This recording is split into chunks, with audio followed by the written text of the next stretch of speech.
بسم اللہ الرحمن الرحیم الحمد للہ والصلاة والسلام علی خیر خلق اللہ اما بعد فقال الامام البخاری رحمہ اللہ تعالی باب التعاون فی بناء المسجد، مسجد کی تعمیر کرتے ہوئے تعاون کرنا، آپس میں ایک دوسرے کا ساتھ دینا، چاہے وہ مالی تعاون ہو چاہے وہ جسمانی تعاون ہو، یہ بہت فضیلت والا عمل ہے۔ اور اس میں نبی کریم صلی اللہ علیہ وسلم سے جو حدیث انہوں نے ذکر کی ہے 447 نمبر، اس سے پہلے ایک آیت ذکر کی ہے سورہ توبہ کی آیت نمبر 18، فرماتے ہیں کہ انما یعمر مساجد اللہ، اللہ کی مسجدوں کو صرف وہ لوگ تعمیر کرتے ہیں، وہ لوگ اس کو آباد کرتے ہیں، من آمن باللہ، جو اللہ پر ایمان لاتے ہیں، والیوم الآخر، اور آخرت کے دن پر ایمان لاتے ہیں، واقام الصلاۃ، اور نماز قائم کرتے ہیں، وآت الزکاۃ، اور زکوٰۃ ادا کرتے ہیں، ولم یخش الا اللہ، اور وہ سوائے اللہ کے کسی سے ڈرتے نہیں ہیں، فعسیٰ اولئک ان یکونوا من المہتدین، تو قریب ہے کہ انہی لوگوں کو ہدایت ملے اور یہی ہدایت یافتہ ہوں۔ تو اللہ کی مسجدوں کو آباد کرنے والوں کا ذکر اللہ تعالیٰ نے قرآن کریم میں ذکر کیا ہے سورہ توبہ کی آیت نمبر 18 میں۔ تو مسجدوں کو آباد کرنا یہ بہت فضیلت والا عمل ہے۔ اس میں جو حدیث لے کر آئے ہیں وہ سیدنا اکرمہ رحمۃ اللہ علیہ فرماتے ہیں، قال علی ابن عباس ولابنہ علی، مجھے اور اپنے بیٹے عباس علی کو جو ہے وہ مجھے اور اپنے بیٹے سیدنا علی کو، جو کہ علی بن عبداللہ بن عباس ہیں، انہوں نے کہا، دونوں کو جمع کیا اور فرمانے لگے انطلقا الی ابی سعید، تم دونوں ابو سعید رضی اللہ تعالیٰ عنہ کے پاس چلے جاؤ، ابو سعید خدری رضی اللہ تعالیٰ عنہ کے پاس، اور جا کر جو ہے وہ ان کے پاس فاسمعا من حدیثہ، ان کے پاس کچھ خاص حدیثیں ہیں خوارج کے حوالے سے، تو وہ تم ان سے سنو اور علم حاصل کرو۔ کہتے ہیں فانطلقنا، تو ہم چلے گئے، فاذا ہوا فی حائط یصلحہ، اچانک وہ اپنے باغ میں، ہم نے دیکھا ان کو باغ میں ہمیں مل گئے، تو اپنے باغ کی جو ہے وہ اس کی اصلاح کر رہے تھے، اس کو صحیح کر رہے تھے، اس میں جو بھی چیزیں یا اضافی کوئی پودے لگے ہوئے تھے تو ان کو وہاں سے وہ صفائی کر رہے تھے۔ فاخذ رداءہ فاحتبا، ہم نے ان کو حدیث بیان کرنے کی ریکویسٹ کی اور کہا کہ ہمیں کچھ حدیث بیان کر دیں، تو اپنی چادر انہوں نے لی اور اس کو اچھے طریقے سے باندھا اور بیٹھ گئے۔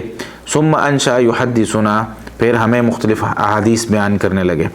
پھر حدیثیں بیان کرتے کرتے مسجد نبوی کی تعمیر کا جب جو ہے وہ تذکرہ انہوں نے کیا، حتی اتا ذکر بناء المسجد، جب مسجد نبوی کی تعمیر کا ذکر آیا، فقالا، تو فرمانے لگے کننا نحمل لبنۃ لبنۃ،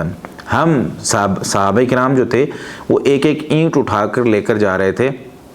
تعمیر کرنے کے لیے، ایک ایک پتھر لے کر جا رہے تھے، کچی اینٹیں جو ہیں وہ جہاں بن رہی تھی وہاں سے لے کر مسجد نبوی جہاں پر تعمیر ہو رہی تھی وہاں پر، وعمار لبنتین لبنتین، اور سیدنا عمار رضی اللہ تعالیٰ عنہ دو دو اینٹیں لے کر جا رہے تھے۔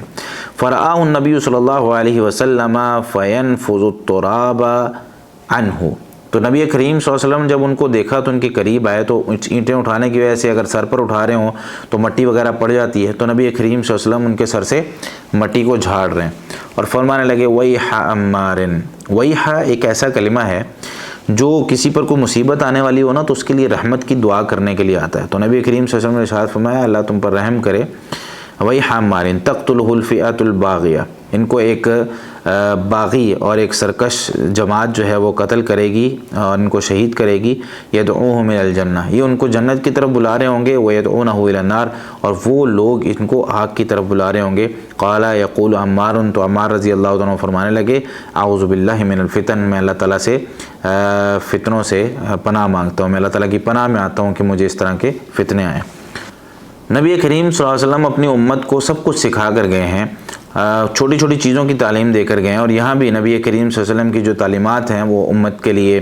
ایک بہترین سرمایہ ہیں۔ تو یہاں نبی کریم صلی اللہ علیہ وسلم نے اس حدیث میں، بلکہ اگر شروع سے ہم شروع کریں تو سیدنا اکرمہ یہ تابعی ہیں، یہ سیدنا عبداللہ بن عباس رضی اللہ تعالیٰ عنہ کے آزاد کردہ غلام بھی ہیں اور ان کے شاگرد بھی ہیں۔ تو سیدنا عبداللہ بن عباس رضی اللہ تعالیٰ عنہ نے ان کو اور اپنے بیٹے علی بن عبداللہ بن عباس رضی اللہ تعالیٰ عنہ کو کہا کہ تم دونوں ابو سعید سعد بن مالک رضی اللہ تعالیٰ عنہ، سعد بن مالک الخدری، ابو سعید الخدری رضی اللہ تعالیٰ عنہ کے نام سے مشہور ہیں، صحابی ہیں، تو ان کے پاس جاؤ اور ان کے پاس کچھ احادیث ہیں خوارج کے حوالے سے، تو وہ ان سے سنو۔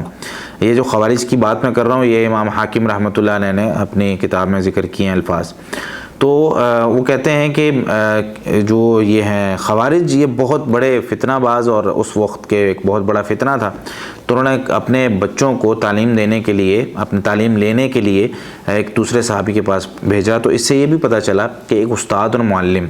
وہ اپنا فن اپنے طلباء کو سکھا دیتا ہے، یا کچھ باتیں اس طرح کی ہوتی ہیں وہ خود ان کو اس طریقے سے نہیں سمجھا سکتا، یا ہر بندے کی جو سمجھانے کی سکل ہوتی ہے وہ دوسرے سے مختلف ہوتی ہے، کچھ بھی وجوہات اس کی ہو سکتی ہیں۔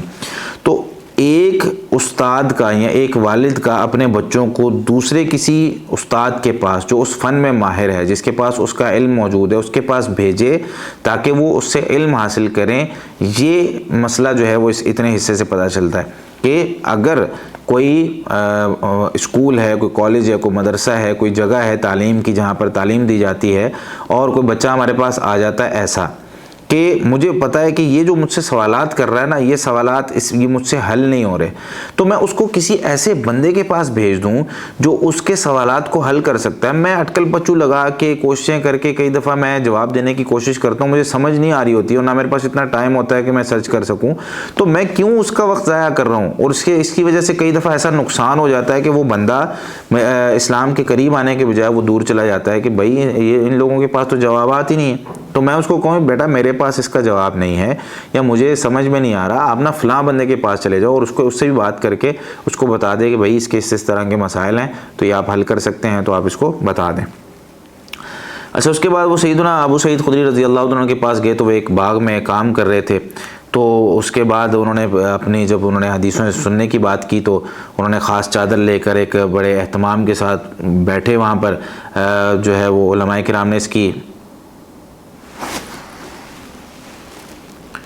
یہ مچھر تنگ کر رہا،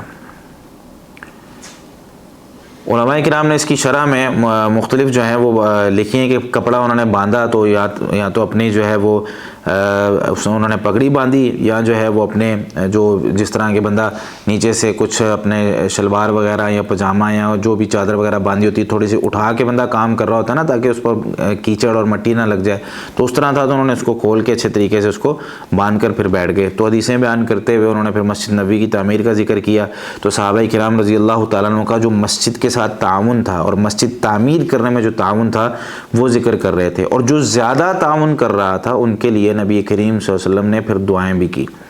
تو پتہ یہ چلا آج بھی اگر ہمارے معاشرے میں ایک پلمبر ہے، ایک الیکٹریشین ہے، ایک جو ہے وہ بندہ ٹائلیں لگا سکتا ہے، ایک بندہ جو ہے وہ رنگ کر سکتا ہے، ایک بندہ جو ہے وہ کارپٹ بچھا سکتا ہے، کارپٹ واش کر سکتا ہے، اے سی لگا سکتا ہے، مختلف قسم کے لوگ ہوتے ہیں۔ تو مساجد سب کی سانجھی مساجد ہوتی ہیں، مساجد کسی ایک بندے کی ملکیت تو نہیں ہے نا، میری ملکیت نہیں ہے کوئی بھی مسجد، کسی اور کی ملکیت نہیں ہے۔ مساجد وان المساجد للہ، مسجدیں اللہ کی ہوتی ہیں، اس کا کوئی مالک، ہاں انتظامیہ ہوتی ہے، انتظامیہ بنا دی جاتی ہے، بھئی یہ 4-5 لوگ ہیں انتظامیہ کے، یہ فلاں بندہ یہ فلاں کام دیکھے گا، فلاں بندہ فلاں کام دیکھے گا، کیونکہ اگر ذمہ داری میں نہیں ہوگی تو پڑی رہیں گی۔ اب مسجدیں سانجھی ہوتی ہیں سب کی، اس کے کام بھی سب نے کرنے ہوتے ہیں، تو میں نے اپنا حصہ مسجد میں کتنا ملایا ہے میں یہ سوچوں۔ اگر میں مالی طور پر تعاون نہیں کر سکتا، میں پلمبر ہوں، تو جا کے مسجد کا نل صحیح کراؤں، میں پتہ کروں یار ایک دن میرا چھٹی کا ہوتا ہے تو میں اس میں رکھوں یار 2 گھنٹے نا میں نے اپنے محلے کی مسجد کو دینا ہے، ٹھیک ہے، میں جاؤں وہاں پہ جو نل خراب ہے، جو کوئی اس طرح کی چیز خراب ہے، میں اس کو جا کے صحیح کر رہا ہوں، یہ میرا تعاون ہوگا مسجد کے ساتھ۔ نبی کریم صلی اللہ علیہ وسلم کی دعائیں اللہ تعالیٰ کے لیے، اگر میں آج مسجد کو تعمیر کرتا ہوں تو حدیث میں کیا آتا ہے، جتنا میں مسجد کو تعمیر کر رہا ہوں اللہ رب العالمین اس کے بدلے میں اتنا سا چھوٹا سا ایک چڑیا کے گھونسلے جتنا، ایک کبوتر کے گھونسلے جتنا یہاں پہ گھر بناتا ہوں نا اللہ تعالیٰ کا، اور مسجد تعمیر کرتا ہوں، اللہ تعالیٰ اس کے بدلے میرے لیے جنت میں ایک گھر بنا دیتے ہیں۔ تو کتنا بڑا، دنیا میں صرف اتنی سی محنت کرنی ہے اور آخرت میں اتنی بڑی،